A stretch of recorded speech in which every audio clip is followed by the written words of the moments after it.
शशि किरण समाना कथा शशि किरण समाना संत चकोर करही यही पाना संत चकोर करही यही पाना राम कथा शशि किरण समाना राम कथा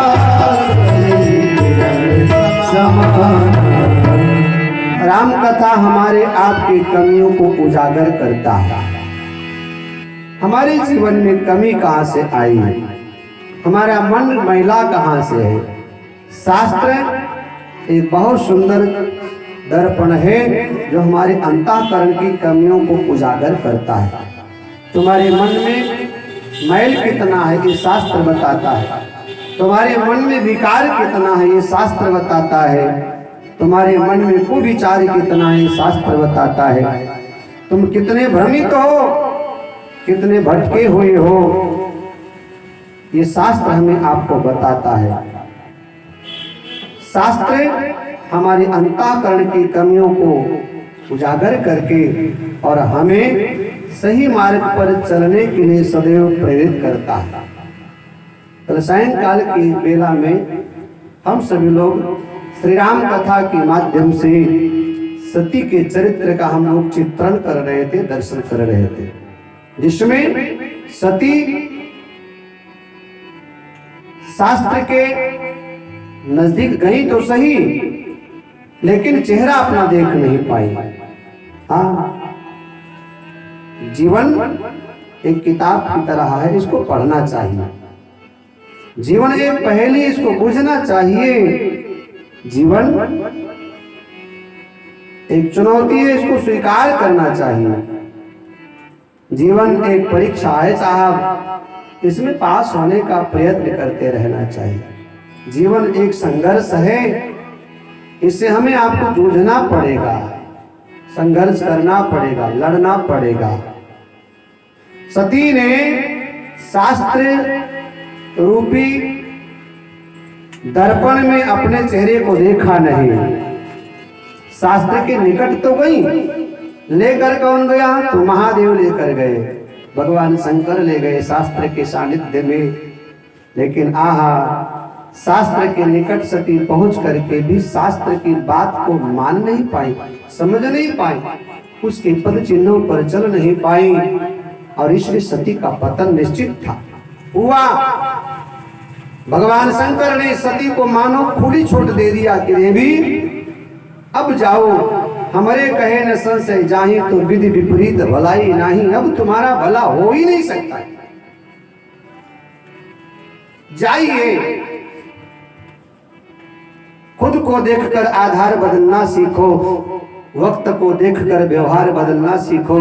जिंदगी ज्वार है, हट के तो डूब जाओगे, और धार को देखकर पतवार बदलना सीखो। भगवान शंकर ने सती को शास्त्र का दर्शन तो कराया, लेकिन सती के मन में जो कुविचार था, उस कुविचार के कारण सती शास्त्र का दर्शन नहीं कर पाई। हमारे मन में जो विकार है, जो विषय है, जो वासना है, कि जब तक आप निकालोगे नहीं तब तक सद्विचार हृदय में कैसे स्थापित हो सकता है। क्योंकि जहां राम तहां काम नहीं, जहां राम तहां काम नहीं, जहां काम नहीं राम, तुलसी कैसे रह सके रब रजनी एक थाम। अंधेरे उजाले का मेल नहीं कभी साहब, कभी नहीं। कोई सोचे अंधेरे और उजाले का हम मेल करा देंगे तो हो ही नहीं सकता है। अंधेरा तब तक है जब तक उजाला नहीं होगा। अंधेरे का अस्तित्व ही तभी तक है जब तक उजाला नहीं होगा। अज्ञानता का बोलबाला तब तक है जब तक हमारे जीवन में ज्ञान नहीं होगा। ज्ञान आया, अभिमान को भागना पड़ेगा। अभिमान को भगाने के लिए पहले ज्ञान को लाना पड़ेगा। अंधेरे को मिटाने के लिए पहले उजाला लाना पड़ेगा। पहले जीवन में प्रकाश को लाना पड़ेगा। सती के जीवन में अंधकार था, उन्होंने अंधेरे को भगाने का प्रयत्न ही नहीं किया। भगवान शिव ने कोशिश तो किया, लेकिन समझ में सती के भगवान शिव की बात नहीं आई। महादेव ने स्वतंत्र कर दिया। परीक्षा लेने गई, कई अपराध सती से बन गया और इस अपराध का परिणाम शिव के द्वारा त्यागी गई। शिव के द्वारा त्यागी गई सती अपने अपराधों के कारण ही दक्ष के यज्ञ में जाकर जल जाया करती है। अस्तित्व ही समाप्त हुआ। मेरे भाई बहन, इस संसार में हम यदि शास्त्र के विरुद्ध कर्म करेंगे तो निश्चित रूप से उसका परिणाम जीवात्मा को समय समय पर भोगना पड़ता है।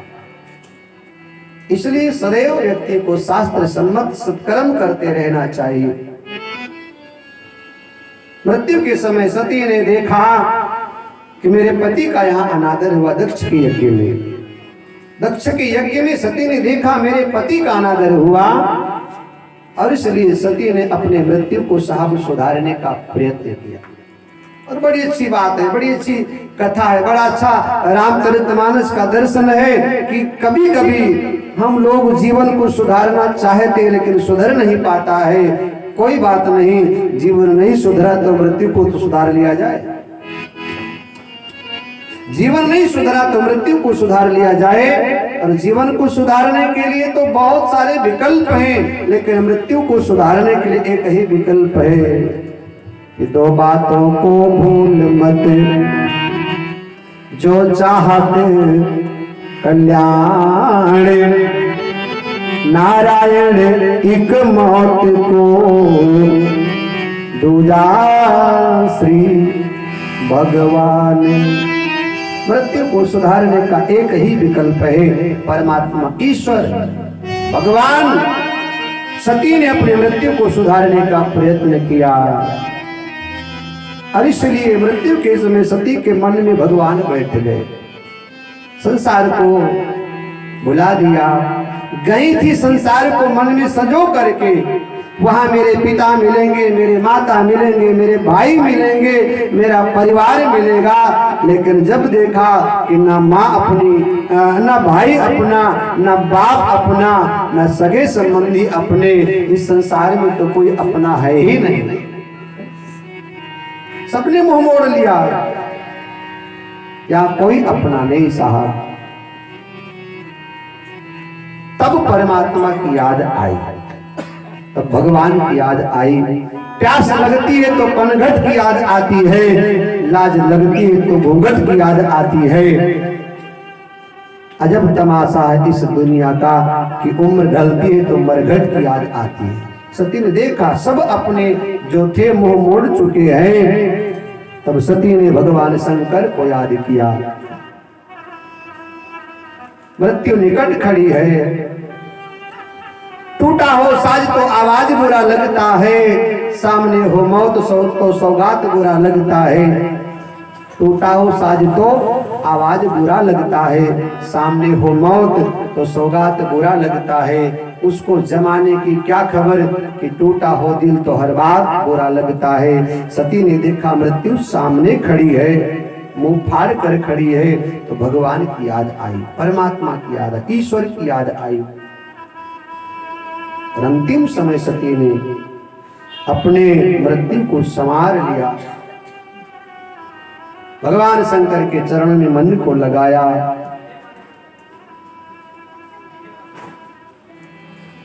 भगवान शिव से प्रार्थना करते हैं कि सती मरत हरिशरण बर मारा, सती मरत हरिशरण बर मारा, सती मरत हरिशरण बर मारा, सती मरत हरिशरण बर जन्म जन्म शिव पद अनुरागा जन्म जन्म शिव पद अनुरागा जन्म जन्म शिव पद अनुरागा जन्म जन्म शिव पद अनुरागा जन्म जन्म शिव पद अनुरागा जन्म जन्म शिव पद अनुरागा ओ सती मरत हरि सन बर मांगा सती मरत हरि सन बर मांगा जन्म जन्म शिव पद अनुरागा ओ जन्म जन्म शिव पद अनुरागा जन्म जन्म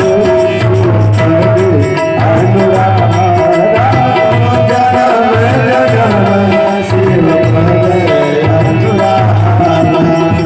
जन्म जन्म शिव पद अनुरागा जन्म जन्म शिव पद अनुरागा जन्म जन्म शिव पद अनुरागा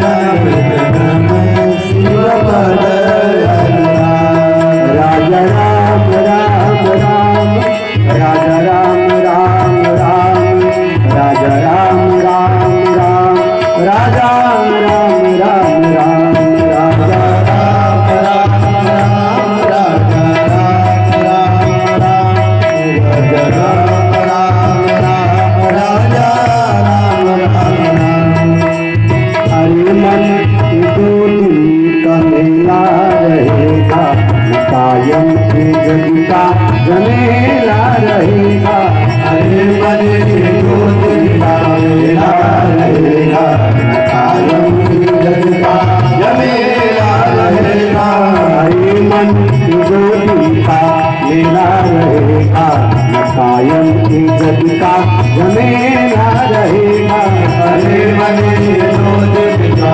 मेला रहेगा कायम के जग का जमेला रहेगा इस काम का ऊंचा महल तू बनाएगा इस काम का ऊंचा महल तू बनाएगा इस काम का लाखों का जो जोड़ा कमाएगा इस काम का लाखों का जो जोड़ा कमाएगा रथ हाथियों का झुंड नहीं साथ जाएगा रथ हाथियों का झुंड नहीं साथ जाएगा तू जैसा यहाँ आया था वैसे ही जाएगा तू जैसा यहाँ आया था वैसे ही जाएगा तेरे सफर में सवारी के खातिर तेरे सफर में सवारी के खातिर कंधों पे छतरी अकेला रहेगा तेरे मन का मेला रहेगा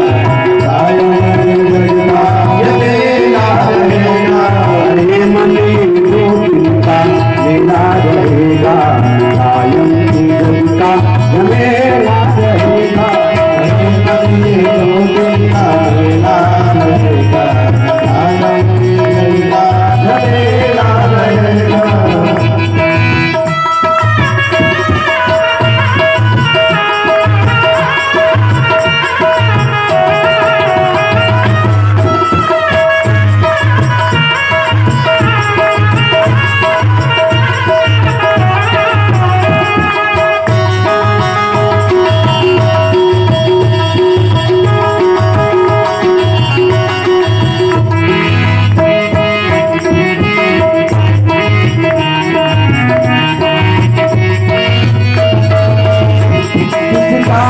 ऊंचा महल जो तू बनाएगा इस काम का ऊंचा महल जो तू बनाएगा इस काम का ऊंचा महल जो तू बनाएगा इस काम का ऊंचा महल जो तू बनाएगा रथ हाथियों का झुंड नहीं साथ जाएगा रथ हाथियों का झुंड नहीं साथ जाएगा रथ हाथियों का झुंड नहीं साथ जाएगा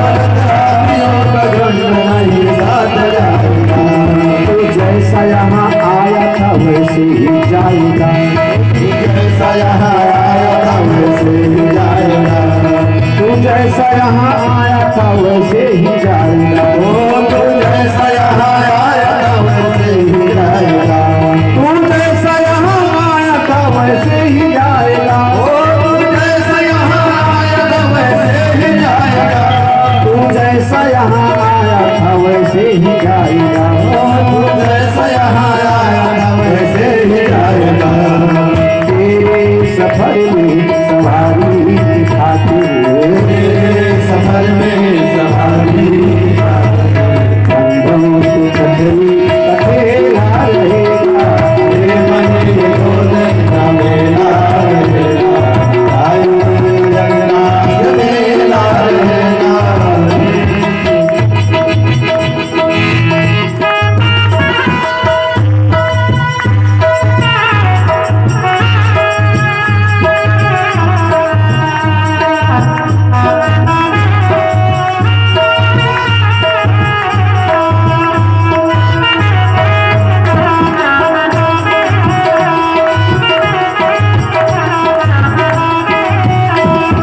एक दिन बदलना पड़ेगा, जिंदगी की राहें कदर है,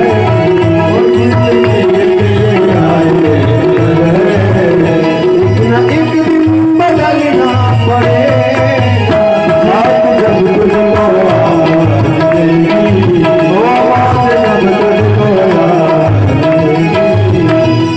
जब तुझको बात जब तुझको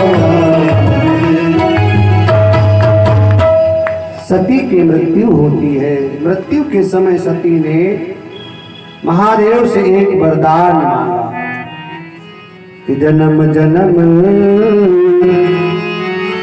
शिव पद अनुरागा, सती मरत हरिसन वर मांगा। सती ने मृत्यु के समय भगवान शिव को मांग लिया, मुझे महादेव मिले। और हर व्यक्ति की मांग यही होना चाहिए कि मुझे परमात्मा मिले, मुझे भगवान मिले। जहां ले चलोगे वही मैं चलूंगा, जहां नाथ रख लोगे वही मैं रहूंगा। ना कोई बुलावा ना कोई अर्जी, तो कर लो करा लो जो है तेरी मर्जी। जो भी कहोगे नाथ वही मैं करूंगा, जहां नाथ रख लोगे वही मैं रहूंगा। सती के मन में भगवान के प्रति एक विशेष कामना थी, और ये कामना सबके मन में होना चाहिए कि मुझे परमात्मा मिले, क्योंकि संसार के संबंध बड़े कमजोर है, ये धीरे धीरे टूट जाते हैं।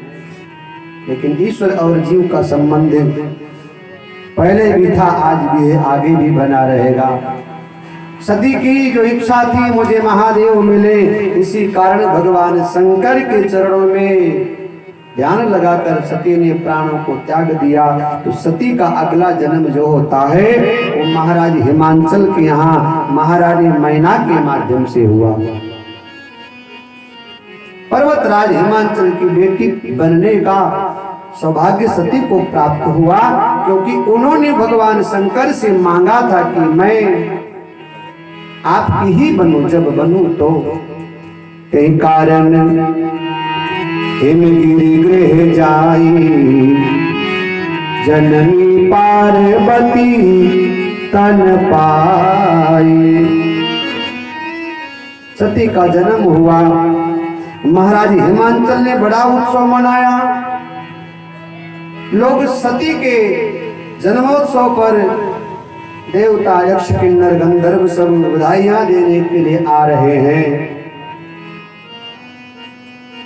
नारद जी महाराज को खबर लगी महाराज हिमांचल के यहाँ पुत्री रत्न का जन्म हुआ है, तो नारद जी महाराज बड़े प्रसन्न हुए और ब्रह्मलोक से श्रीमन नारायण नारायण करते करते अपने वीणा पर तान को छेड़ते छेड़ते नारद जी महाराज मृत्यु लोक में आ गए। श्रीमन नारायण नारायण नारायण, श्रीमन नारायण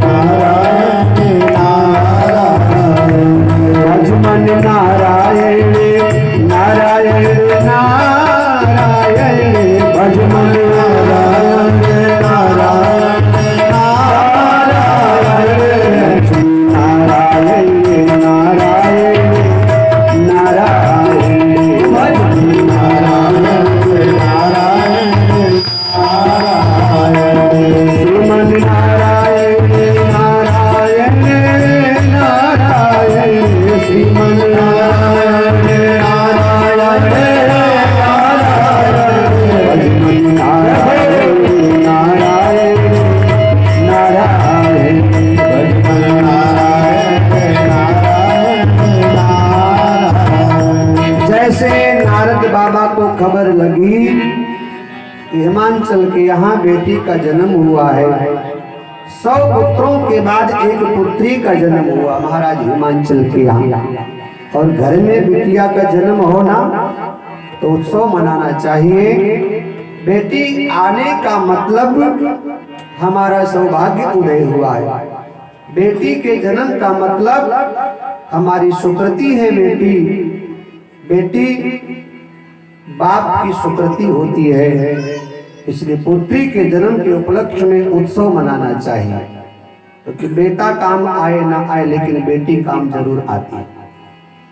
बेटा तो कलयुग का बेटा अक्सर में देखा गया स्वार्थी हो गया है, लेकिन बेटी स्वार्थी नहीं।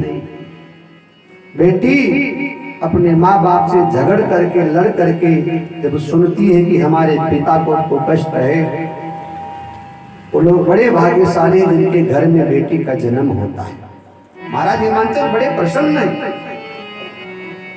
नारद जी महाराज आए तो हिमांचल ने देखा नारद ऐसा साधु हमारे दरवाजे पर आज आया है।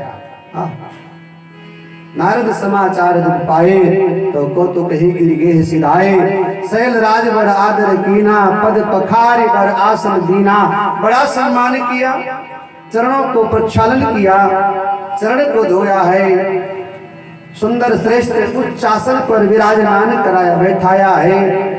और फिर जो जल बचा था ना, उस जल का महलों के ऊपर ले जाकर के छिड़काव किया है। नारी सहित मुनि पद सिर नावा, चरण सलीले निज भवन सिंचावा। क्यों ना उसको हर कदम पर जिंदगी अच्छी लगे, जिसको जीने के लिए सबकी खुशी अच्छी लगे, तब जलाने चाहिए तुमको मुंडेरों पर चिराग, जब हवाओं को भी तेरी रोशनी अच्छी लगे। महाराज हिमांचल बहुत बड़े राजा हैं, छोटे मोटे राजा नहीं, लेकिन वो नारद बाबा का सम्मान किस प्रकार से करते हैं। चरण सलिल निज भवन सिंचावा, चरणों को धोया, जल जो बचा था अपने महलों के ऊपर चरणों तक का जल ले जाकर के छिड़काव करते हैं। बड़े भाग्यशाली है महाराज हिमांचल, जिनके यहाँ नारद ऐसा साधु आए। आपके दरवाजे पर कोई साधु आ जाए तो समझना आपका भाग्य उदय हुआ है। एक महात्मा जी बता रहे थे कि गांव शहर में जब साधु आता है ना तो लोग कहते भिखारी आ गया। शहर में साधु को लोग भिखारी समझते हैं और गांव में भिखारी को भी लोग साधु समझते हैं। हाँ, गांव में भिखारी को भी लोग सम्मान की दृष्टि से देखते हैं, कुछ ना कुछ देते हैं। आपके दरवाजे पर कोई व्यक्ति आ जाए कुछ उम्मीद लेकर तो आप समझना आप बड़े भाग्यशाली हैं, क्योंकि आपको भगवान ने इस लायक बनाया है कि आपके दरवाजे पर कोई कम से कम हाथ फैलाने के लिए आया तो है। आपको इस लायक भगवान ने बनाया है? हाँ, अभी हमने पूछा चाय पानी कुछ हुआ है? कह रहा हाँ। मैंने कहा किसने पिलाया? तो बोला जिसके हाथ में 3-4 अंगूठियां सोने की है। अभी की बात है। किसने चाय पिलाया? हाँ, हमने कहा चाय पानी कुछ हुआ? कह रहे हाँ। मैंने कहा किसने पिलाया? कह रहा जिनके हाथ में 3-4 सोने की अंगूठियां हैं। अब नाम नहीं मालूम है लेकिन पहचान काफी है साहब। हाँ, व्यक्ति नहीं रहता है, व्यक्तित्व तो रहता है। इंसान नहीं रहता है, इंसानियत रहती है। व्यक्ति मर जाता है लेकिन उसका व्यक्तित्व जिंदा रहता है। शरीर मरता है, आत्मा कभी नहीं मरती है। इंसान मर जाता है लेकिन उसकी इंसानियत बनी रहती है। इसलिए इंसानियत को बना करके रखना है, मानवता को बना करके रखना है।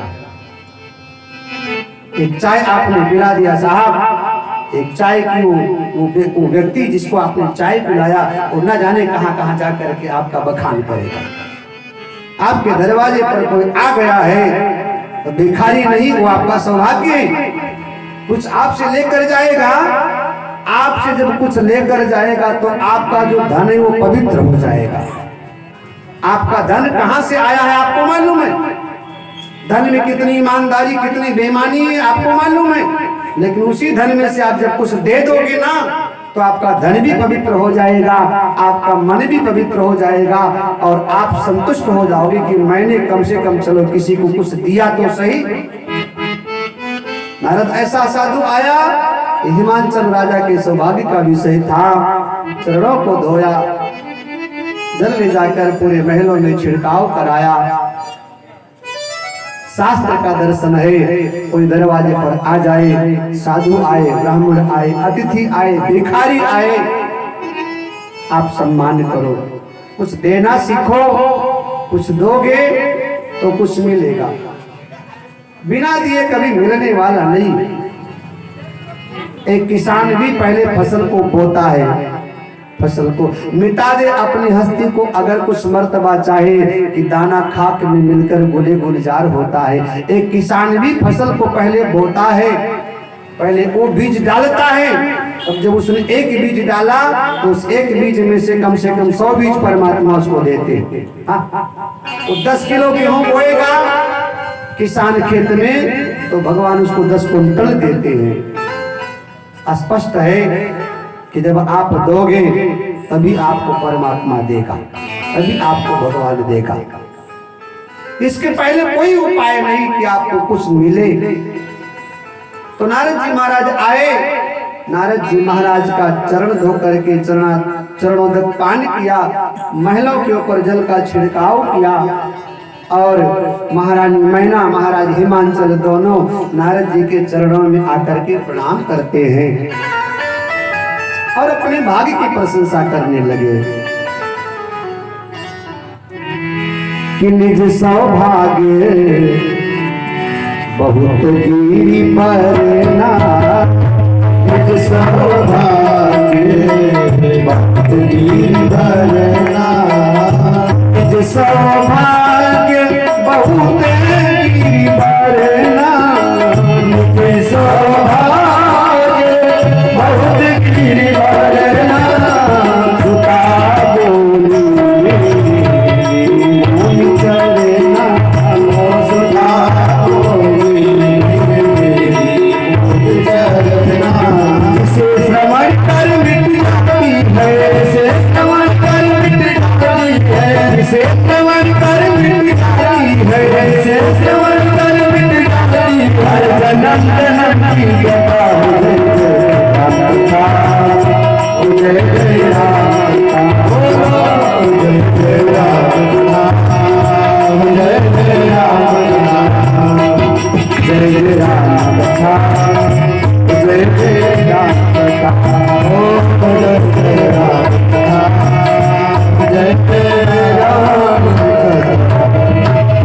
निज सौभाग्य बहुत गिरी बरना, महाराज हिमांचल ने अपने भाग्य की प्रशंसा किया।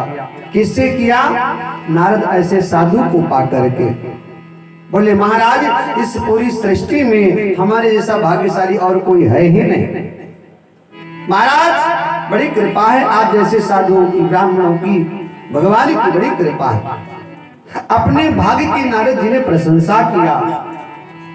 शास्त्र का दर्शन है कि व्यक्ति को हमेशा अपने भाग्य की प्रशंसा करते रहना चाहिए।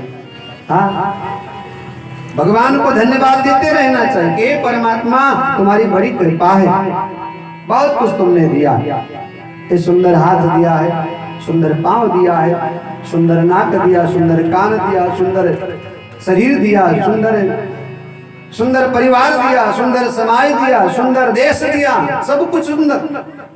कुछ लोग अपने ही दुखों के गीत गाते हैं, चाहे होली हो या दिवाली सदा मातम मनाते हैं, मगर दुनिया उन्हीं के रागनी पे झूमती हरदम, जो जलती हुई चिता पर सदा वीणा बजाते हैं। कुछ लोगों का स्वभाव है रोना, तो बेचारे जीवन भर रोते रहते, सब कुछ है फिर भी रोते रहते।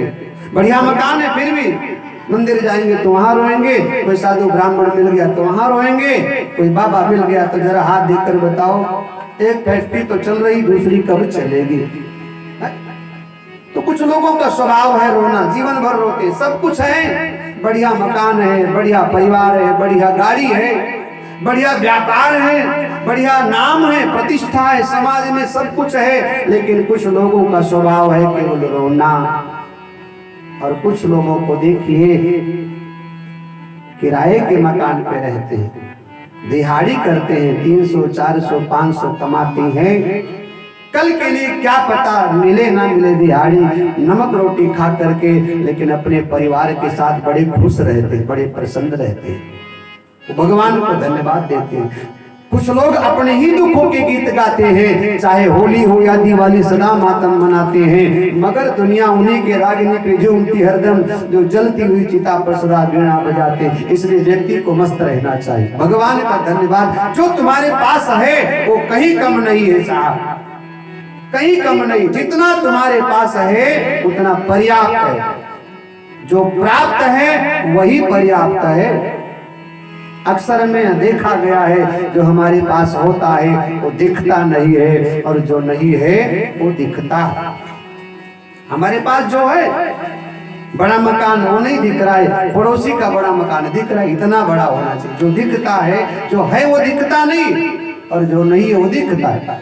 हमारे पास जो है उसको देखो, उसमें संतुष्ट रहो, उसमें राजी रहो, उसमें प्रसन्न रहो साहब। जितना परमात्मा ने तुम्हें दिया है उतना बहुत है,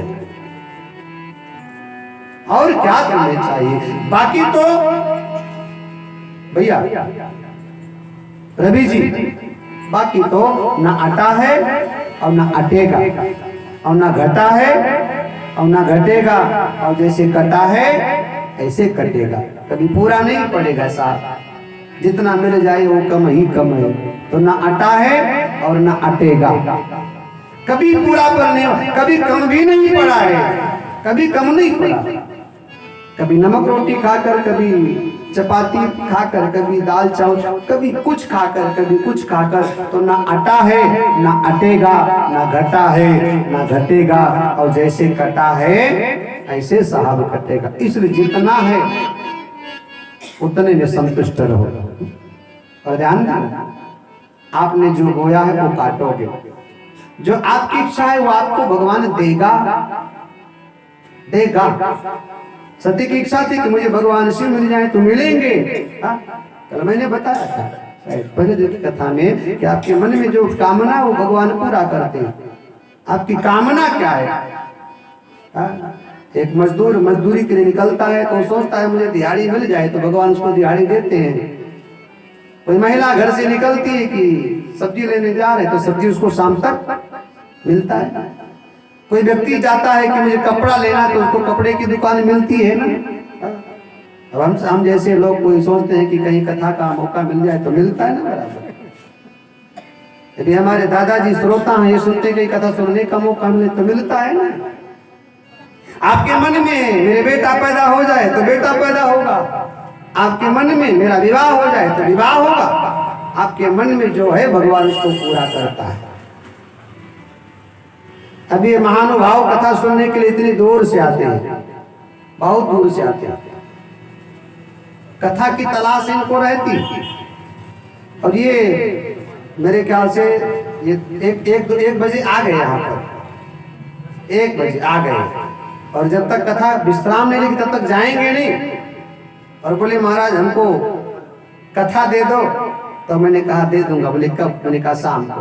कथा मतलब पुस्तक चाहिए इनको, जिसे मैं पढ़ता रहूं, बहुत बड़ी। तो जो आपकी तलाश है, जो आपकी भूख है, वो परमात्मा आपकी भूख को पूरा करता है, आपकी तलाश को पूरा करता है।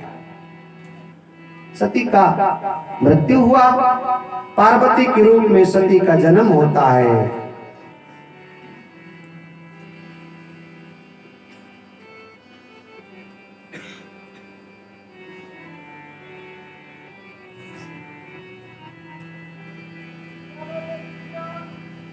हमारे दादाजी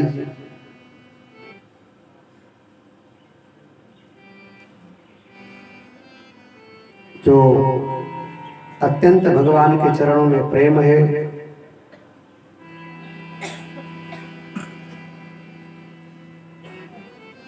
अभी जो हम आपको कथा सुना रहे हैं, ये कथा बहुत ही समझो कि मजबूरी है, क्योंकि आयोजित हो चुका कार्यक्रम, लेकिन ऐसा कुछ ईश्वर के द्वारा घटना घट चुकी है। आप सबको मालूम है कि मैं जो शब्द का प्रयोग करना चाह रहा हूं वो निकल नहीं पा रहा। मेरा मन बार बार उसी तरफ जा रहा है, मेरी आत्मा वही जा रही है, एक व्यक्तित्व के तरफ, एक व्यक्तित्व के तरफ। और मुझे लगता है मैं उसी आत्मा को मैं कथा सुना रहा हूं, उसी आत्मा के निमित्त ये कथा है। परमात्मा उस दिवंगत आत्मा को अपने चरणों में स्थान प्रदान करेंगे। नित्य प्रति मेरी प्रार्थना रहेगी जब तक यहाँ कथा चलती रहेगी। तो पार्वती मैया का जन्म होता है, भगवान शिव को पाने के लिए संकल्प उनका पूरा होने वाला है। नारद जी महाराज आए, हिमांचल ने स्वागत किया, सत्कार किया, अपने भाग्य की प्रशंसा किया, पार्वती को ला करके चरणों में प्रणाम कराया। और महाराज हिमांचल ने कहा, राजन आप हमारी बेटी के हाथ की रेखा को देख करके बताओ इसके भाग्य में क्या लिखा हुआ है। नारद जी महाराज पार्वती मैया के हाथ की रेखा को देखते हैं। बैठ जाओ। त्रिकालज्ञ सर्वज्ञ तुम, गति सर्वत्र तुम्हारी, कहूँ सुता के दोष गुण, मुनिवर हृदय विचार। राम कथा हमें कुछ ना कुछ सीख देती है, हमें शिक्षा मिलता है। यहाँ शिक्षा क्या है कि हम अक्सर में अपने दुखों को ही लोगों के सामने गाते हैं। शास्त्र का दर्शन है केवल दुख नहीं, कभी कभी सुख को भी बताइए।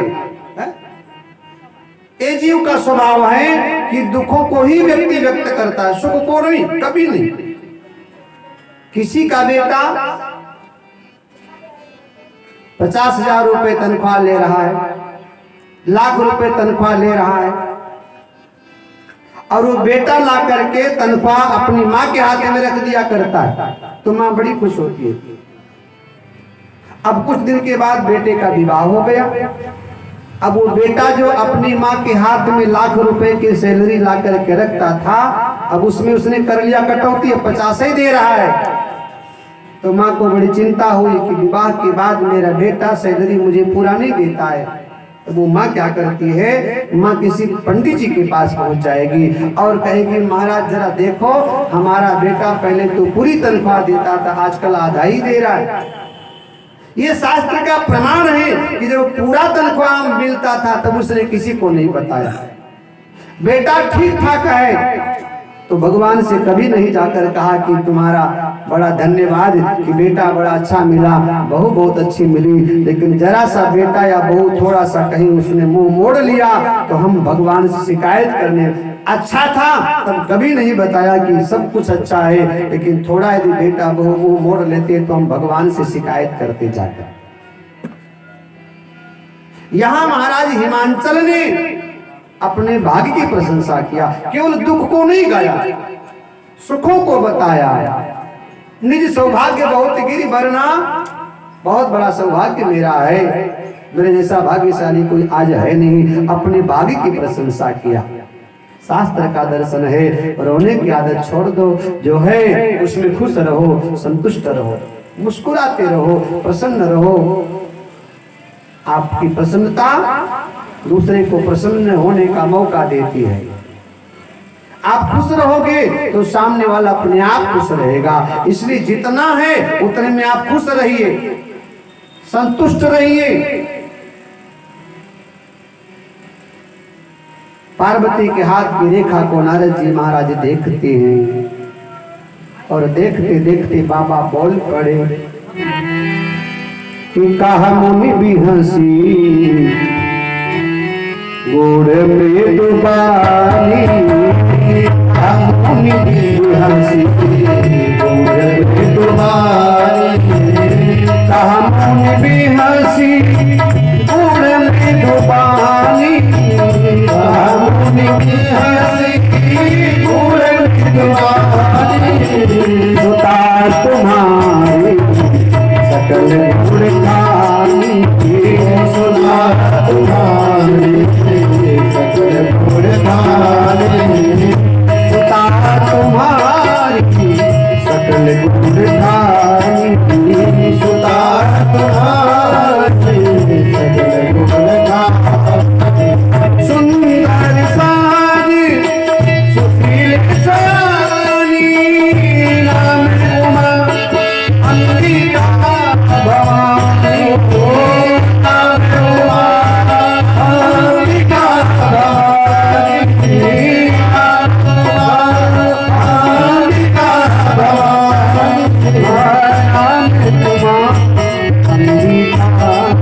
उमा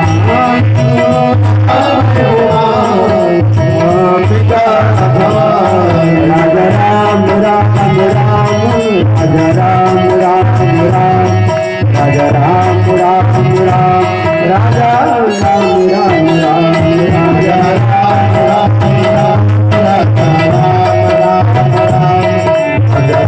राम राम राजा नारद जी ने पार्वती मैया के हाथ की रेखा को देखा और नारद बाबा बोले, हे राजन, तुम्हारी जो पुत्री है ना वो सर्वगुण संपन्न है। मतलब दुनिया में जितने गुण हैं वो तुम्हारी पुत्री में पाए जाते हैं। सुता तुम्हारी सकल गुण खानी, संसार में जितने गुण हैं इनकी उत्पत्ति ही तुम्हारी बेटी से होती है। गुणों की खान है तुम्हारी बेटिया। संसार में इसके अनेक नाम पड़ेंगे, कोई उमा कहेगा, कोई अंबिका कहेगा, कोई भवानी कहेगा, कोई दुर्गा कहेगा, कोई काली कहेगा, कोई कुछ कहेगा, कोई कुछ कहेगा, अनेक नाम पड़ेंगे। पर्वतराज हिमांचल की बेटी होने के नाते लोग इसको पार्वती कहेंगे। महाराज, इसका विवाह जिसके साथ होगा ना वो बड़ा भाग्यशाली कोई पुरुष होगा। सदा अचल यही कर यही बाता, वो अचल रहेगा, मृत्यु से दूर रहेगा। इसका जो पति है उसे मृत्यु को जीत लिया होगा। और दुनिया में मृत्यु सबको जीतती है, लेकिन एक व्यक्ति है जिसने मृत्यु को जीत लिया, वो महादेव है। इसलिए उनको मृत्युंजय कहा गया। मृत्युंजय, जिसने मृत्यु को जीत लिया, जिसने मृत्यु पर विजय प्राप्त कर लिया। बाकी सारी सृष्टि मृत्यु के अधीन है। आया है सो जाएगा, राजा रंक फकीर सबको जाना है। बचपना भी जाएगा, जवानी भी जाएगी, बुढ़ापा भी जाएगा। तेरा भी, मेरा भी, अपना भी, पराया भी, छोटा भी, बड़ा भी, सबको जाना है। शंकर भगवान को मृत्युंजय कहा गया है। उन्होंने मृत्यु के ऊपर विजय प्राप्त कर लिया है। नारद बाबा कहते हैं, राजन, तुम्हारी बिटिया जिसका वर्ण करेगी वो मृत्युंजय होगा। तुम्हारी बेटी का सौभाग्य अखंड होगा, अमर होगा, वो कभी खंडित होने वाला नहीं है। सब लक्षण संपन्न कुमारी हुई है, संतत पिय ही प्यारी। तुम्हारी बिटिया संतों को प्रिय होगी, भगवान को प्रिय होगी। तुम्हारी बेटी के नाम का लोग व्रत रखेंगे। जो तुम्हारी बेटी की सेवा करेंगे उनको संसार में कुछ दुर्लभ नहीं रह जाएगा। तुम्हारी बेटी का नाम लेकर के पतिव्रता स्त्रियां अपने पातिव्रत धर्म के माध्यम से अपने सौभाग्य को सुरक्षित रख पाएंगी। महाराज, तुम्हारी बेटी के हाथ में जो लकीरें हैं बहुत सुंदर हैं, बहुत अच्छा है। नारद जी महाराज अच्छी अच्छी बात को बताने लगे और जो अच्छा लिखा था सब बता दिया। महारानी मैना ने नारद बाबा से जानना चाहा, बाबा हमारी बेटी के भाग्य में घर और वर कैसा लिखा हुआ है। बेटी को लेकर बाप को अनेक चिंता हो सकती है, लेकिन बेटी को लेकर माँ को चिंता केवल इस बात को लेकर होती है, मेरी बेटी का घर और वर कैसे मिलेगा। पूछ लिया मेरी बेटी का घर और वर कैसा होगा। नारद बाबा कहते हैं, शैल सुलक्षण सुता तुम्हारी, लेकिन सुनहु जे अब अवगुण दुचारी। दो चार अवगुण हैं महाराज, बाकी तो सब ठीक है, दो चार अवगुण हैं। महाराज हिमांचल ने कहा, बाबा अवगुण क्या है बताओ। तो बोले, अगुण अमान मातु पितु हीना, उदासीन सब संशय छीना। जोगी जटिल अकाम मन, नगन अमंगल बेश। अस स्वामी यही कहूँ मिलही, परी हस्त असरेख। अवगुण क्या है? बोले, इसका जो पति है ना वो अगुण होगा।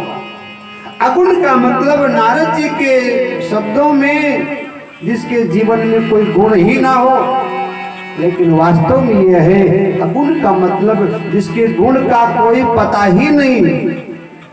कितने गुण हैं महादेव के पास, बहुगुणी है महादेव, सर्वगुणी है महादेव। अगुण गुणों की खान है, भंडार है, अमान।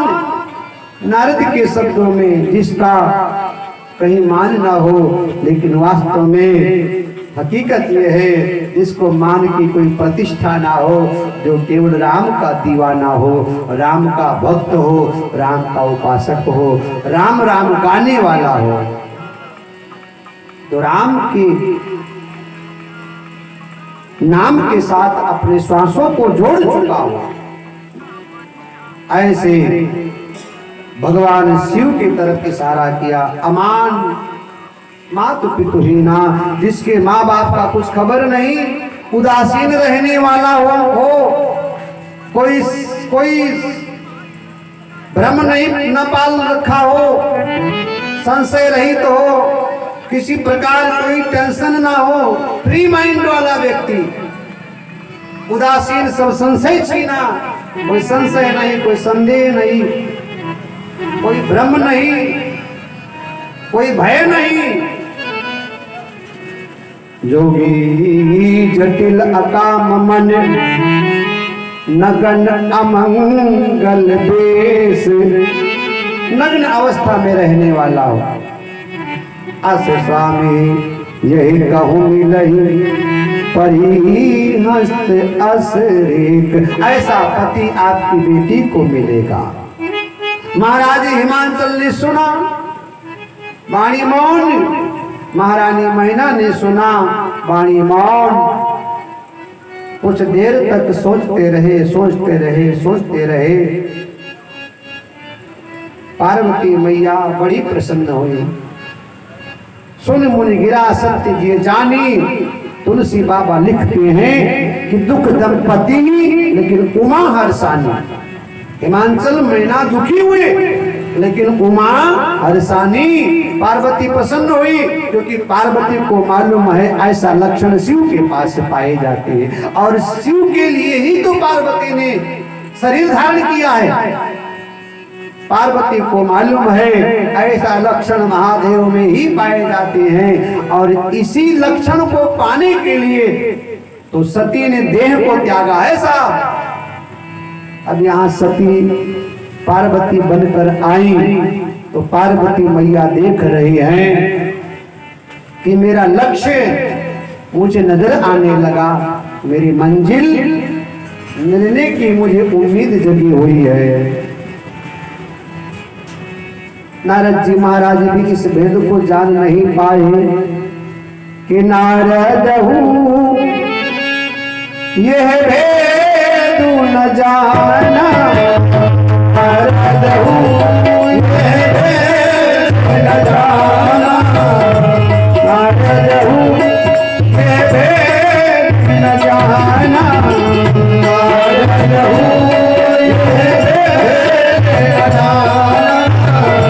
बसाए सब जग बिन गाना बसाए राम राम राम राजा राम राम राम राजा राम राम राम राजा राम राम राम राम राम राम राम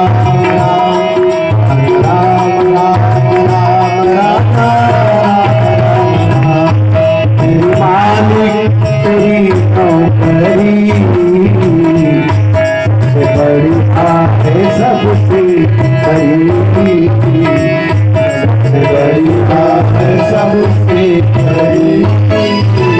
सबसे बड़ी बात है सबसे बड़ी ओ तेरे दरबार की हाजिरी तेरे दरबार की हाजिरी तेरे दरबार की हाजिरी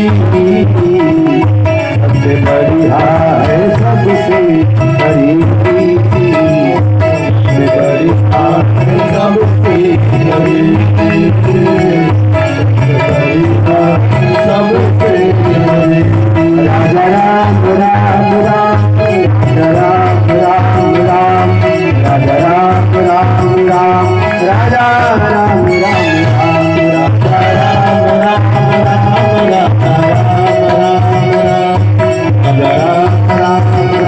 राजा राम राम सीताराम राम राम सीताराम राम राम सीताराम राम राम सीताराम राम राम सीताराम राम राम सीताराम राम राम सीताराम राम राम सीताराम। नारद बाबा ने जो लक्षण बताए वो सब शिव में है। ये बात पार्वती मैया जान गई, लेकिन ना तो हिमाचल जान पाए न मैना जान पाई। और तुलसी बाबा कहते नारद हूँ ये भेद न जाना, नारद भी नहीं जान पाए। जो लिखा था वो तो पढ़ करके बता गए, हाथ की रेखा देखने में नारद जी महाराज दक्ष हैं, लेकिन ऐसा कौन है वहां तक नारद भी नहीं पहुंच पाए। महाराज हिमांचल महारानी मैना विचार करने लगे, नारद ने जो कहा है उसको कोई मिटा तो सकता नहीं है। कोई नम्रका देव ऋषि भाखा उमा सो बचन हृदय धरी राखा। महारानी मैना नारद के बात को गांठ बांध लिया करती हैं कि अब तो मुझे महादेव मिलेंगे, अब तो मुझे महादेव मिलेंगे, अब तो मुझे महादेव मिलेंगे। मन में भगवान के प्रति भाव जगा, और जिस भावना में भाव ना हो तो भावना बेकार है, जिस भावना में भाव हो तो भाव से बेड़ा पार है। भाव जगा नारद के कहने पर पार्वती मैया के मन में उपजो शिवपद कमल स्नेहु, लेकिन मिलन कठिन अति भा संदेह। देखिए स्नेह तो बढ़ा, क्योंकि प्रेम परिचय को पहचान बना देता है, प्रेम वीराने को गुलिस्तान बना देता है, प्रेम शैतान को इंसान बना देता है, और प्रेम ही पत्थर को भगवान बना देता है। तो उपजो शिवपद कमल स्नेहु, शिव के प्रति पार्वती मैया के मन में प्रेम तो पैदा हुआ, लेकिन तुलसी बाबा लिखते हैं कि मिलन कठिन मन भास संदेह। अब मिले तो कैसे मिले, क्योंकि शिव को पाना बहुत मुश्किल है। क्या करें, कैसे महादेव को पाएं, ये कठिन है साहब। हम लोग भी सोचते तो हैं कि बाबा मिल जाएं, हम लोग भी महादेव को पाना चाहते हैं, उनके लिए हम शिवरात्रि का व्रत भी करते हैं, सोमवार का व्रत भी करते हैं, ओम नमः शिवाय मंत्र का जप भी करते हैं, और मंदिर जाकर के जलाभिषेक भी करते हैं। हम सोचते तो हैं महादेव मिल जाएं, और महादेव मिले तो हमारी इच्छा पूरी हो जाए, लेकिन मिलन कठिन मन भास संदेह, मिले तो कैसे मिले, ये पार्वती के मन में संदेह बना का बना रह गया। और वहां से हट गई। जाने को अवसर प्रीत दृढ़ाई, सखी उछंग बैठ पुनि जाई। वहां से मन में कुछ मुस्कुराहट लेकर, मन में कुछ प्रसन्नता को संजो करके, मन में कुछ खुशियां बटोर करके, मन में भगवान शिव के प्रति कामना को लेकर के वहां से हट करके सखियों के बीच में जाकर के पार्वती मैया बैठ गई। इधर महाराज हिमांचल महारानी मैना विचार कर रहे हैं कि जो भगवान नारद जी ने जो बता दिया उसको कोई मिटा नहीं सकता है, उसको कोई मेट नहीं सकता है, उसको कोई टाल नहीं सकता है। महारानी मैना अपने पति को एकांत में पा करके उदास होकर के और पूछती हैं, कहो नाथ का करिए उपाऊ, उर्धर धीर कहे गिरिराऊ। आपस में विमर्श विचार करते हैं कौन सा उपाय किया जाए जिससे कि जो बहुत बड़ी समस्या है वो सरल हो जाए। तो विचार करते करते करते करते इस बात पर जाकर के निर्णय दिया महाराज हिमांचल ने कि कहा मुनि सही मगंत सुन, जो विधि लिखा लीलार, देव धनुज नर नाग मुनि को नहीं मेटन हार।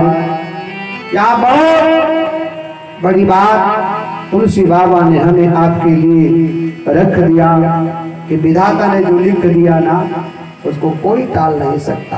होली बड़ी प्रबल होती है साहब, जो लिखा हुआ है उतना हो करके रहेगा। उसके लिए हम कितना ताकत लगाएं, कितना प्रयत्न करें, कितना प्रयास करें, कुछ भी कर लें, क्योंकि प्रारब्ध पहले बना पीछे बना शरीर। तुलसी चिंता क्यों करे भजले श्री रघुवीर।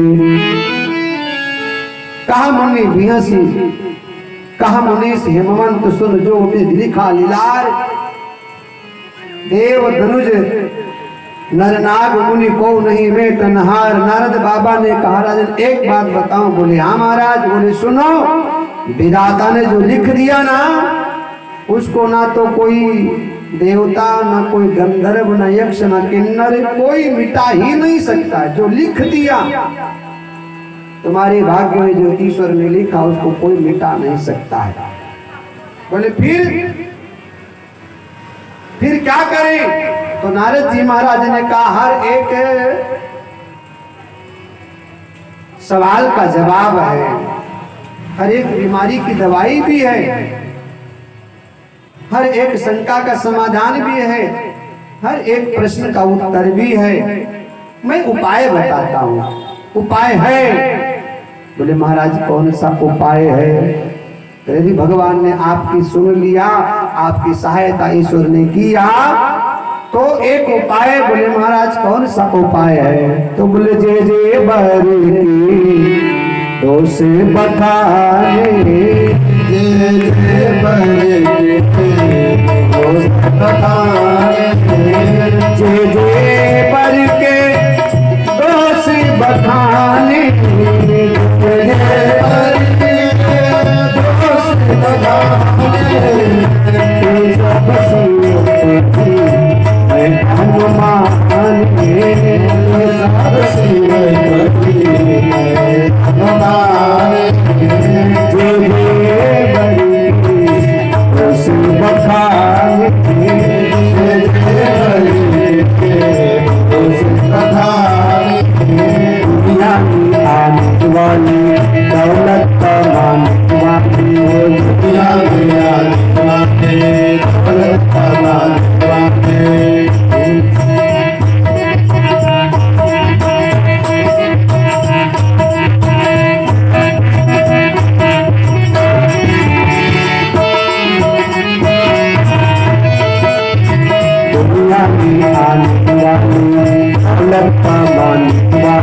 दुनिया में आने वाले दौलत कमाने वाले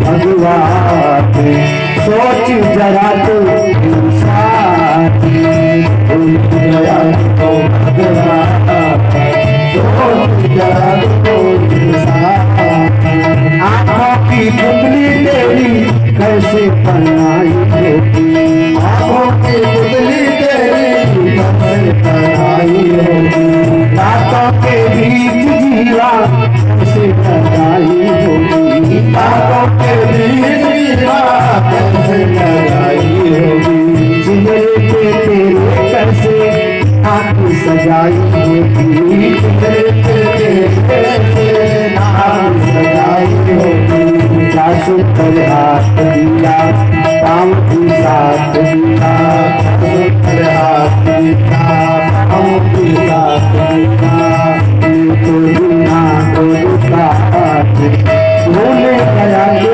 भगवान दुनिया के हाथ लागे दौलत कमाने वाले दुनिया के हाथ लागे दौलत कमाने वाले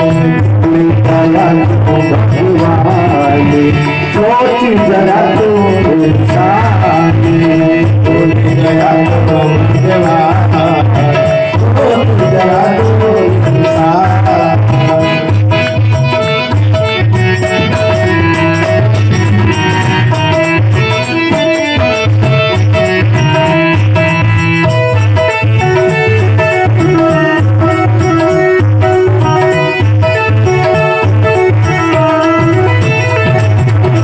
खाने पीने को तुमको जब का भंडार दिया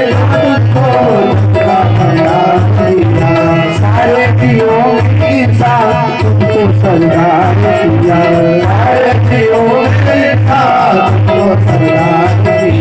देने से कभी नहीं उसने इनकार किया देने से कभी उसने इनकार किया उनके नाम धर्मात भूल गया जो भगवान दुनिया के आने वाले दौलत कमाने वाले दुनिया के आने वाले दौलत कमाने वाले भूल गया जो भगवान सोच जरा तो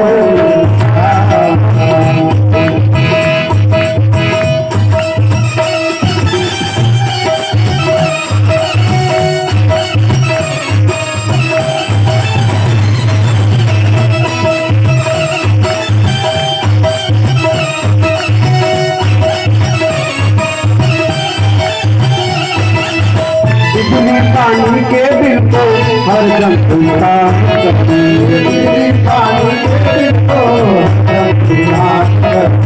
सूरज अग्नि हवा का कभी नहीं ध्यान करी बंदा क्या कर सकता है जो कुछ भगवान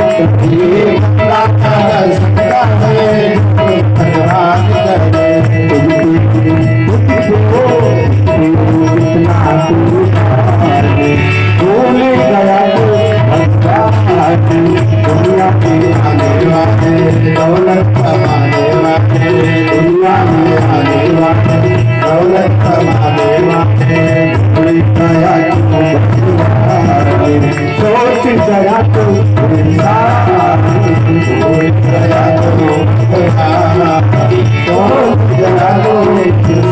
राजा राम राजा राम राजा राम राजा राम राजा राम राजा राम राजा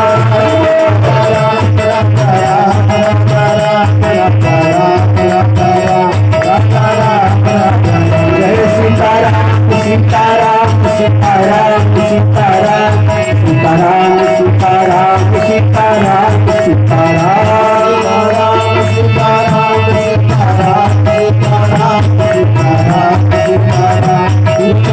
जय राजा राम राजा राम सीताराम सीताराम सीताराम सीताराम राजा राम राजा राम राजा राम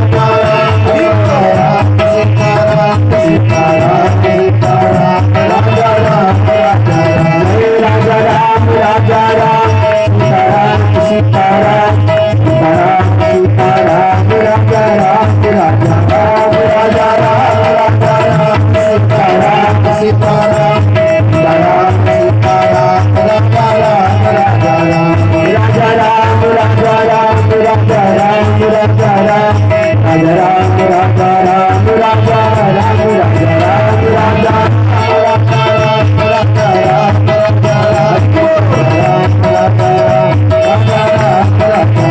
सीताराम सीताराम राजा राम राजा राम सीताराम सीताराम राजा राम राजा राम सीताराम सीताराम राजा राम राजा राम राजा राम राजा राम सीताराम सीताराम राजा राम राजा राम सीताराम सीताराम राजा राम राजा राम सीताराम सीताराम राजा राम राजा राम राजा राम राजा राम राजा राम राजा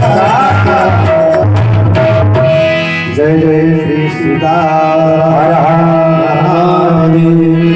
एक बात ध्यान रखिए, हर बीमारी का कोई ना कोई इलाज है, हर मर्ज की दवाई है, हर दुखों का भी अंत है। इस संसार में परमात्मा ने दुख बनाया तो सुख भी बनाया, सुख बनाया तो दुख भी बनाया। जो परमात्मा दुख देता है वही परमात्मा दुख सहने की शक्ति भी जीव को देता है। हर आंसू में कोई गीत छुपा होता है, हर दुश्मन में कोई मित छुपा होता है। मत कोसो उस अंधेरे को, उसमें भी सूरज सा कहीं दीप छुपा होता है। जिसने दर्द दिया है वही दवा भी देगा, जिसने दुख दिया है वही दुख सहने की शक्ति भी देगा। बीमारी है तो इसकी इलाज भी, औषधि भी है। नारद जी महाराज ने कहा उपाय है, कौन सा उपाय है? बोले जे जे भर के दोष बखाने ते सब शिव पै मैं अनुमाने। जो दोष मैंने भर के अंदर बताए हैं वो सब दोष शिव के अंदर पाए जाते हैं, शिव के अंदर। अब देखिए, जो दोष है वो शिव में पाए जाते, इसका मतलब शिव में दोष है? नहीं नहीं नहीं, शिव में दोष नहीं है। नारद कहते हैं जो दोष मैंने भागी रेखा में देखा है वो दोष मैंने देखा कि शिव में है। तो मतलब क्या भगवान शिव में दोष है क्या? बोले नहीं, दोष नहीं। फिर बोले समर्थ को नहीं दोष गोसाई, रवि पावक सुरसर की नाई। दोष किसको लगता है साहब? जो असमर्थ है। समर्थवान कोई दोष नहीं लगता। अभी हम और आप किसी को मार देना तो हमें आपको जेल हो जाएगा, लेकिन एक फौजी जब बंदूक लेकर किसी को दाग दिया करता है ना, तब उसको सरकार मेडल देती है, पुरस्कृत करती है, उसकी पदोन्नति होती है। काम वही है, आपने किसी को मारा आपको सजा हो गई, लेकिन एक फौजी जब बॉर्डर पे खड़ा होकर किसी को दाग दिया करता है तब उसको सरकार की तरफ से इनाम मिलता है। आपने मारा आपको सजा हो जाएगी, लेकिन किसी और समर्थवान व्यक्ति को दोष नहीं लगता। जैसे किसी कुम्हार ने मटका बनाया, मटका बना करके उसने वो मटका फोड़ देता है और फिर वैसे मटका तैयार कर दिया करता है। वो मटका बनाना जानता है इसलिए उसने मटका फोड़ा है। हम आप मटका फोड़ेंगे लेकिन बना नहीं पाएंगे तो हमें आपको दोष लग जाएगा। एक डॉक्टर होता है, वो मरीज का ऑपरेशन करता है तो चीर फाड़ करता है तो उसको दोष नहीं लगता, क्योंकि ऑपरेशन करके वो मरीज को स्वस्थ कर दिया करता है। और हम किसी को चीर दे साहब, हम आप चीरे तो दोष लग जाएगा। तो समर्थवान व्यक्ति को कोई दोष नहीं लगता। अब हम आप किसी को मारेंगे तो दोष लग जाएगा, लेकिन परमात्मा जब मारता है तो उसको कोई दोष नहीं लगता है, उसका काम है साहब। हम आप किसी के घर के आगे 2 बाल्टी पानी डाल दें तो पड़ोसी झगड़ा करेगा, हमारे घर के आगे तुमने पानी डाल दिया। लेकिन परमात्मा जब पानी डालता है ना, तब पूरा का पूरा प्रकृति, पूरा फसल, पूरा घर मकान सब बह जाया करता है, तब उसको कोई दोष नहीं। हम आप किसी के घर के आगे माचिस की तीली जलाकर फेंक दें और गलती से कहीं थोड़ा बहुत कुछ तो झगड़ा हो जाता है, लेकिन जब वो आग लगाता है ना तो उसे कौन झगड़ा करे? तो समर्थ को नहीं दोष गोसाई, रवि पावक सुरसरी की नहीं। जो समर्थवान उनको कोई दोष नहीं लगता है। रवि अर्थात सूर्य, अब सूर्य तपता है साहब, गर्मी में प्रचंड तपन होगा साहब, तो सूर्य को कोई दोष नहीं लगता है, क्योंकि इनका स्वभाव है। पावक अग्नि जब प्रचंड वेग में प्रज्वलित होती है तब न जाने कितने लोगों को नुकसान पहुंचाती है, उसको कोई दोष नहीं लगता। सुरसरी अर्थात गंगा, गंगा आदि नदियों में बाढ़ आती है तो न जाने किस किस को बहा करके लेकर चली जाती है, उनको कोई दोष नहीं लगता है। रवि पावक सुरसरी की नाई, इनको कोई दोष नहीं लगता। ऐसे भगवान शिव में जो गुण है साहब, उनमें गुण में भी दोष है, दोष में भी गुण है। मतलब शिव में जो दोष है वो शिव उस दोष को गुण में बदल सकते हैं। इसलिए नारद जी महाराज कहते हैं कि राजन, यदि आप अपनी बेटी का कल्याण चाहते हो, भला चाहते हो, तो एक काम करो कि जाऊ विवाह शंकर सन होई, शंकर सन होई, दो सब का सब कोई, दो सब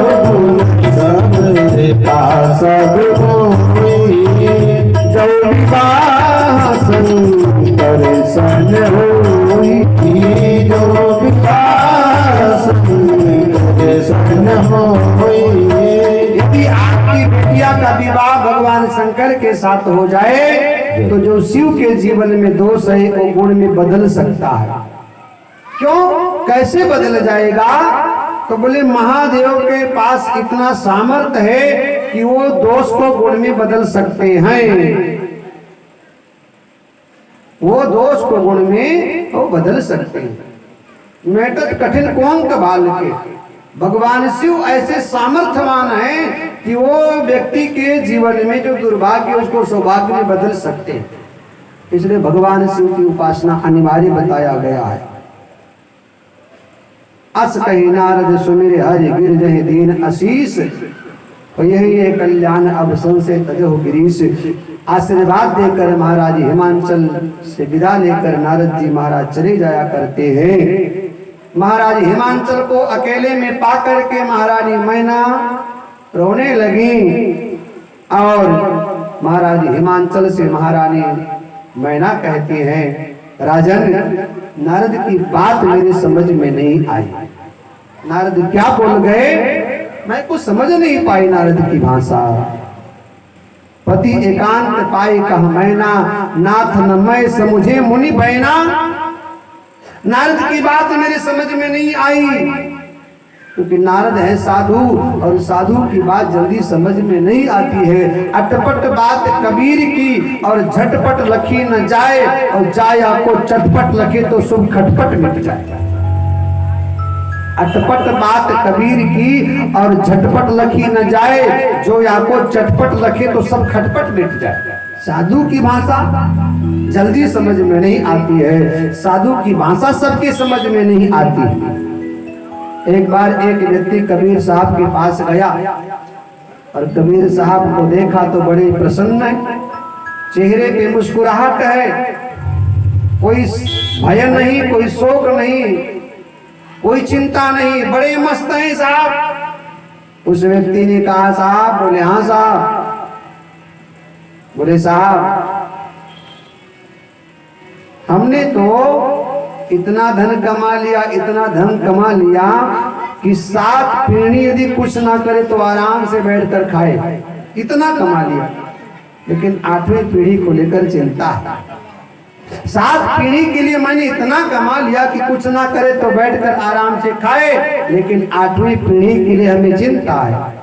और एक आप हैं फक्कड़ महात्मा, शाम को व्यवस्था नहीं है, लेकिन शाम को भी तुम्हें कोई चिंता नहीं है। हम तो 8 पीढ़ी के लिए चिंतित हैं, लेकिन तुम तो अपने शाम के लिए, घर में खाने के लिए कुछ नहीं है, लेकिन तुम्हें कोई चिंता नहीं। ऐसा कोई उपाय बताओ कि हम भी तुम्हारी तरह चिंता से मुक्त हो जाए। कबीर साहब ने देखा और पूछा, साहब सच में चिंता से मुक्त होना चाहते हो?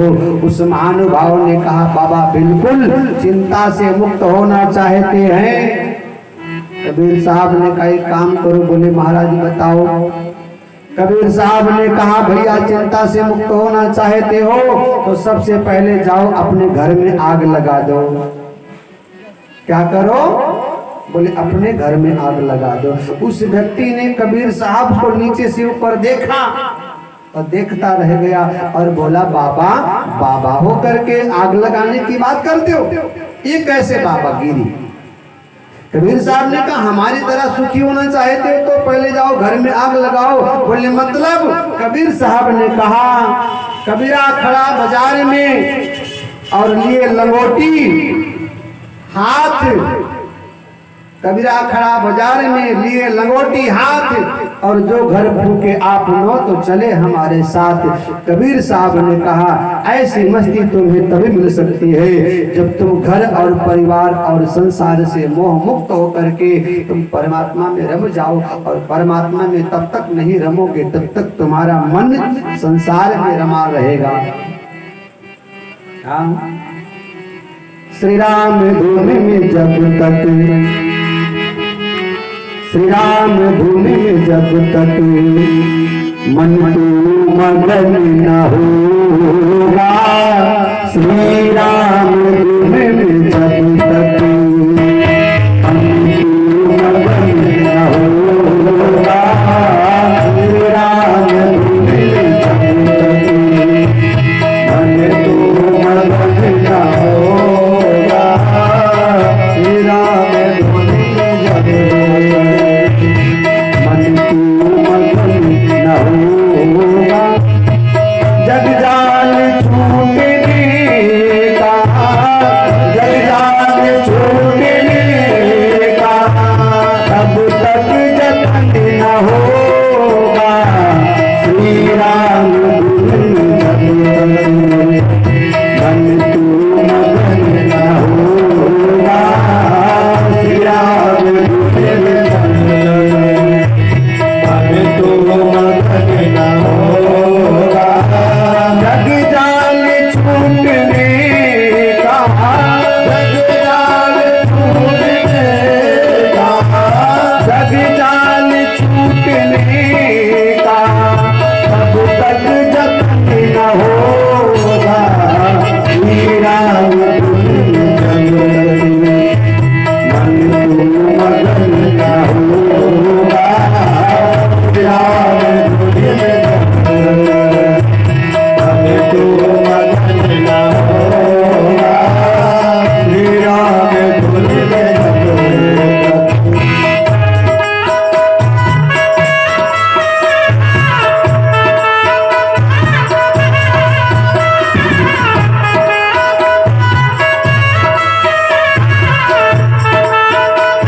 संसार की घटा से क्या प्यास बुझ सकेगी, संसार की घटा से क्या प्यास बुझ सकेगी, संसार की घटा से क्या प्यास बुझ सकेगी, संसार की घटा से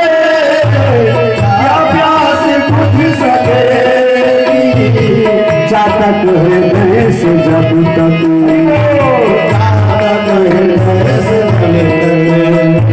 घन श्याम घन न होगा, चातक हृदय से जब तक, घन श्याम घन न होगा, जब जान छूटने का तब तक जतन न होगा, जब जान छूटने जतन न होगा, श्री राम धूमि में जब तक मन तू मगन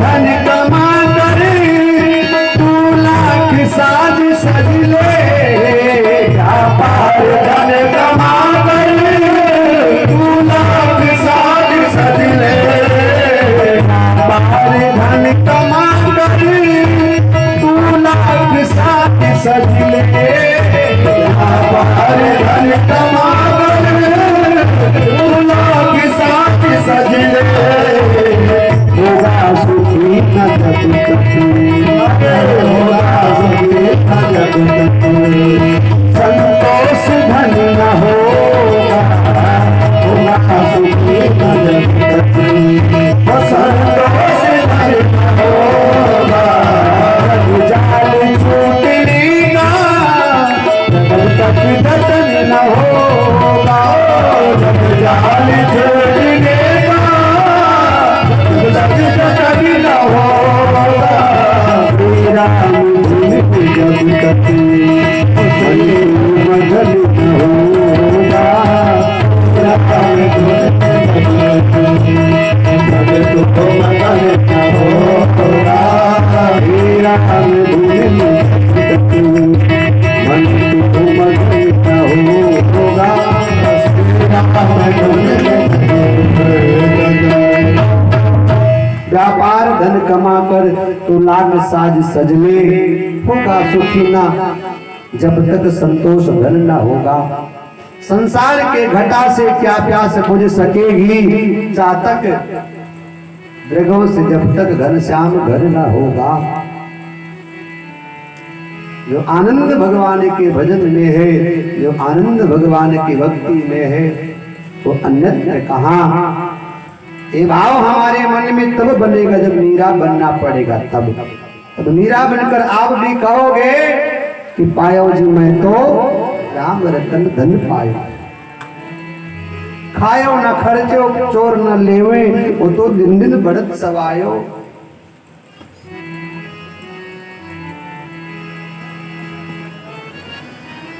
पायो जी मैं तो राम रतन धन पायो, वस्तु अमोलक दी मेरे सतगुरु, कृपा कर अपनायो।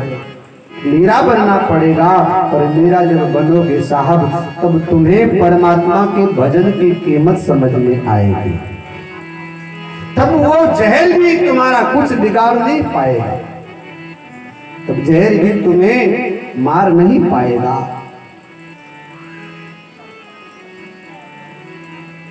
महारानी मैना उदास है, पति से पूछती है उपाय। महाराज हिमांचल ने कहा, जो नारद ने कहा उसको कोई मेट नहीं सकता। नारद बाबा ने उपाय बताया, तुम्हारी बेटी यदि अपने जीवन को सुधारना चाहती है तो उसको कहो भगवान शिव का जंगल में जाकर के तप करे।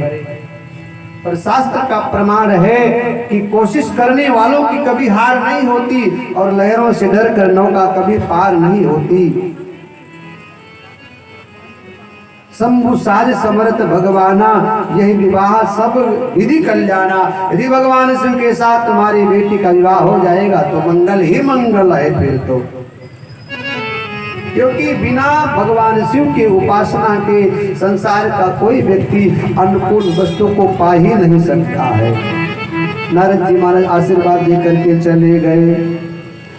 महारानी मैना अत्यंत उदास है। उन्होंने मन में संकल्प लिया, यदि घर और वर अनुकूल मिलेगा तब तो मैं अपनी बेटी का विवाह करूंगी, नहीं तो मेरी कन्या भले ही कुंवारी घर में बैठी रह जाएगी, लेकिन ऐसे घर और वर के साथ मैं कदापि विवाह नहीं करूंगी। महारानी मैना ने निर्णय ले लिया, नत कन्या और राय कुंवारी कंत उमाम प्राण प्यारी। हे राजन, हमारी पुत्री हमें प्राणों से अधिक प्रिय है, इसलिए यदि घर पर अनुकूल मिलेगा तो विवाह मैं करूंगी। नहीं ऐसे थोड़ो भारी है हमारी बेटी, कहीं भार थोड़ो है कि जहां मर्जी वहां ढकेल दिया जाए, जिसके माथे मर्जी मर दिया जाए। बेटी हमारी सौभाग्य है। बेटी बाप के लिए बाहर नहीं है, इसलिए अनुकूल घर भर मिलेगा तब तो मैं विवाह करूंगी, अन्यथा घर में भले ही पानी बैठी रह जाएगी। चरणों में गिर पड़ी। महाराज हिमांचल कहते हैं, राजन सुनो, बरु पावक प्रगटे शशि माही, नारद वचन अन्यथा नाही। नारद की बात को कोई मेट नहीं सकता, उन्होंने जो कहा वो सत्य है, इसलिए चिंता को छोड़ दो, चिंतन करो। और कल भी मैंने निवेदन किया था कि व्यक्ति को चिंता नहीं चिंतन करना चाहिए। चिंता किसकी होती है साहब? संसार की। और चिंतन किसकी है? परमात्मा की। चिंता करोगे शरीर का नाश होगा, चिंतन करोगे आत्मा बलवान होगी। चिंता करोगे परिवार के लोग चिंतित हो जाएंगे, चिंतन करोगे परिवार के लोग खुश हो जाएंगे। इसलिए चिंता नहीं चिंतन करो। चिंता करने से बात बिगड़ जाती है और चिंतन करने से बात संवर जाती है। भगवान शिव का दर्शन है, चिंता नहीं चिंतन करो। महाराज हिमांचल ने पार्वती मैया के प्रति सजग होकर के महारानी मैना से कहा कि प्रिया सोच परिहरौ सब सुमिरहु श्री भगवान, पार्वती निर्मयौ जय सोई करिहै कल्याण। जिसने पार्वती को बनाया है वही कल्याण करेंगे। और शास्त्र का दर्शन है, जिंदगी की डोर सौंप हाथ दीनानाथ के, फिर महलों में राखे चाहे झोपड़ी में बास दे। भगवान के ऊपर छोड़ दो कि जीवन है तेरे हवाले मुरलिया वाले, जीवन है तेरे हवाले हवाले मुरलिया वाले, मुरलिया वाले, हाँ हाँ मुरलिया वाले, मुरलिया वाले, हाँ हाँ मुरलिया वाले, जीवन है तेरे हवाले मुरलिया वाले, जीवन है तेरे हवाले मुरलिया वाले। मैं कथ कुंडली तेरे हाथ की, मैं कथ कुंडली तेरे हाथ की, मैं कथ कुंडली तेरे हाथ की, मैं कथ कुंडली तेरे हाथ की। जैसा तू चाहे न चाले मुरलिया वाले, जैसा तू चाहे न चाले मुरलिया वाले, जीवन है तेरे हवाले मुरलिया वाले, जीवन है तेरे हवाले मुरलिया वाले।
हवाले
सुंदर बात कह दिया। प्रिया सोच बस परिहरो सुमिरो श्री भगवान पार्वती जय निर्मयो सोई करी है कल्याण। मतलब भगवान का स्मरण करो और जिस भगवान ने पार्वती को बनाया वही पार्वती के लिए कोई योग्य वर भी तलाश के लाएंगे। मतलब स्पष्ट है कि भगवान के यहाँ सबके लिए उचित व्यवस्था है। महाराज हिमांचल ने कहा तुमको अपनी पुत्री को लेकर यदि चिंता है, स्नेह है, तो जाकर अपनी बिटिया को कहो कि जंगल में जाकर भगवान शिव की तपस्या करे। करई सुत पूजहि मिलहि महेशु आन उपाय न मिटहि कलेशु। दुख आया है उसको सहन करना पड़ेगा, जैसे भी हो लेकिन सहन करना ही पड़ेगा। महारानी मैना ने निर्णय लिया अब इसके सिवा कोई उपाय नहीं है। पार्वती मैया अत्यंत प्रसन्न है कि भगवान शिव को पाने के लिए तप करना चाहती है। महारानी मैना पार्वती मैया को हृदय में बाहों में भर लिया, होठों का चुम्बन किया, शयन कक्ष में गई। रात्रि व्यतीत हुआ। प्रातः काल पार्वती मैया को तपस्या करने के लिए जंगल में जाने के लिए कहे। इसके पहले पार्वती मैया महारानी मैना के पास आकर के कुछ बोल पड़ी। महारानी मैना ने कहा बेटी कुछ कहना चाहे थे? बोले हाँ। क्या? पार्वती मैया कहती मां सुनो, रात के अंतिम प्रहर में ब्रह्म मुहूर्त में मैंने एक स्वप्न देखा है। सुनहि मां तुम्हें दिख से सपन सुनाओ तो ही सुंदर गौर सुबी प्रबर अस उपदेश मोहि। ए मां, रात्रि के अंतिम पहर में चौथे पहर में ब्रह्म मुहूर्त में मैंने बड़ा सुंदर स्वप्न देखा है। बेटिया क्या देखा है सपने में? बोले गौर वर्ण का ब्रह्मचारी ब्राह्मण का बालक आया हुआ है। सुंदर गौर सभी प्रवर गौर वर्ण का ब्रह्मचारी ब्राह्मण बालक आया हुआ है। क्या कह रहा है बेटी? कानों में कह रहा है जंगल में जाकर भगवान का तप करो, महादेव की उपासना करो। जैसे महारानी मैना ने सुना हृदय से लगा लिया, बेटी तुमने तो मेरे मुंह की बात को छीन लिया, इसी में तो तेरा कल्याण है। जंगल में जाना पड़ेगा, तप करना पड़ेगा, क्योंकि तप बल रचय प्रपंच विधाता, तप बल विष्णु भय सुर त्राता, तप बल शंभु करई संघारा और तप बल शेष धरई मही भारा। इसलिए तप आधार सब सृष्टि भवानी, करहु जाए तप अस जिय जानी। तपस्या के अधीन सारी सृष्टि है, इसलिए तुम्हें जंगल में जाना पड़ेगा। पार्वती मैया सब कुछ छोड़ करके अपने माता पिता को प्रणाम करके जंगल की तरफ चल पड़ती है। प्रिय परिवार पिता और माता भय विकल मुख आओ न बाता। वेद सिरा मुनि आई तब सबई का समुझाई। पार्वती महिमा सुनत रहे प्रबोधन पाई। जंगल में मैया जाने लगी। तुलसी बाबा लिखते हैं अति सुकुमार न तन तप जोगु। बड़ी छोटी अवस्था है, अत्यंत कोमल शरीर है, बड़े बाप की बेटी है, राजकुमारी, महलों में रहने वाली, जंगल में तपस्या के लायक शरीर नहीं है। लेकिन महादेव को पाना है ना, इसलिए पति को पाने के लिए अर्थात महादेव को पाने के लिए उन्होंने भोग विषय वासना विलास की सारी सामग्री को त्याग कर दिया और जंगल में जाकर के उर्धरि उमा प्राणपति चरना। जाए विपिन लागी तप करना। उर्धरि हृदय में भगवान शिव को स्थान दिया, शिव को स्थापित कर लिया। नेत्र महादेव के चरणों में और भगवान शिव को हृदय में आंखों के माध्यम से बिठा लिया और तपस्या में पार्वती मैया रत हो गई। पति पद सुमिर तजऊ सब भोगू, सब कुछ छोड़ दिया, त्याग दिया। ना खाना है, ना पीना है, ना महल, ना सौंदर्यता, ना कुछ। भूल गई कि मैं बड़े बाप की बेटी हूँ, भूल गई कि मैं राजकुमारी हूँ। शायद राजकुमारी का एहसास होता तो जंगल में तपस्या नहीं कर पाती। बड़े बाप की बेटी होने का एहसास होता सती की तरह तो जंगल में नहीं आती, महलों में रहती। सब भूल गई, अपने आप को मिटा दे, अपनी हस्ती को। अगर कुछ मर्तबा चाहे कि दाना खाक में मिलकर गुले गुलजार होता है। सब कुछ भूल गई, मैं कौन हूँ ये भी भूल गई। बस एक ही याद है, महादेव। एक ही दिखता है, महादेव। लक्ष्य केवल शिव है, बाकी सब कुछ भूल गई। ऐसा लक्ष्य होना चाहिए एकलव्य की तरह, तब भेदन हो सकता है। सब कुछ भूल गई। काम के पहले नजर अंजाम आना चाहिए, दिल के पहले जुबा पे नाम आना चाहिए। पार्वती मैया सब कुछ भूल गई, केवल और केवल शिव। ओम नमः शिवाय बोलो, ओम नमः शिवाय, ओम नमः शिवाय बोलो, ओम नमः शिवाय, ओम नमः शिवाय बोलो, ओम नमः शिवाय बोलो, ओम नमः शिवाय बोलो, ओम नमः शिवाय। शिव शंभु का महामंत्र है, मुक्ति का उपाय। शिव शंभु का महामंत्र है, मुक्ति का उपाय। ओम नमः शिवाय